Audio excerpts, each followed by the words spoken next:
Mm.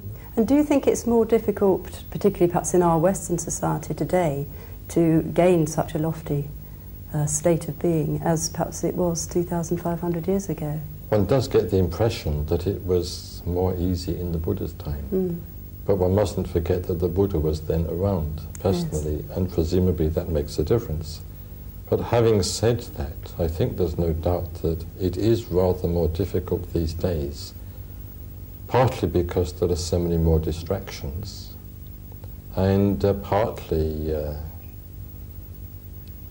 because one does not enjoy in one's society and culture, the society in which one lives, the culture in which one lives, the sort of support for the leading of a spiritual life, to use that term, a life dedicated to the attainment of enlightenment, that one would have enjoyed, or still enjoys to some extent in some traditional societies, in the past. Mm.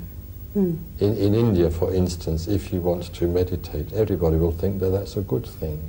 They may not necessarily help you to meditate. They may not necessarily always keep quiet while you're meditating, but at least they will understand what you're trying to do. They will approve of that. And if you want to say, leave the household life, if you want to give up your job and become a wandering ascetic, a monk, they will fully understand that. They may not want you particularly to do it. I mean, a mother may not want her son to do it. Or a wife may not want her husband to do it. But in principle, they will understand, and they will, in principle again, approve.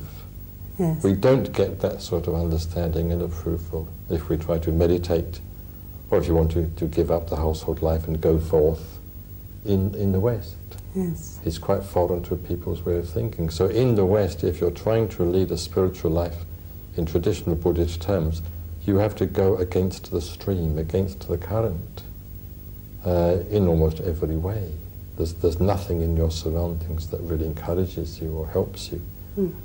I mean, everywhere you go in a big city, you see advertisements which are encouraging you, inciting you to buy this and go on that because you need it. Your greed is constantly being cultivated. Whereas Buddhism is advising you to try to reduce your needs, to curb your greed. Mm. So in the West, it's not so much that the spiritual life itself is intrinsically more difficult, but you do not have much in the way of helpful circumstances.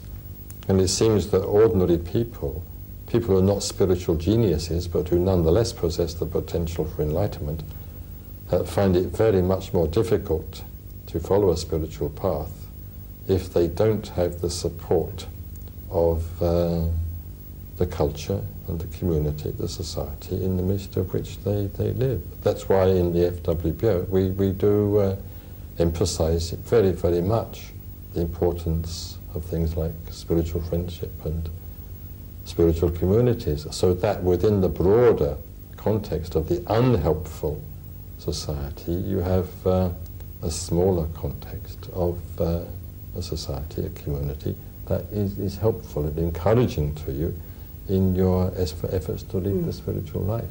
Mm.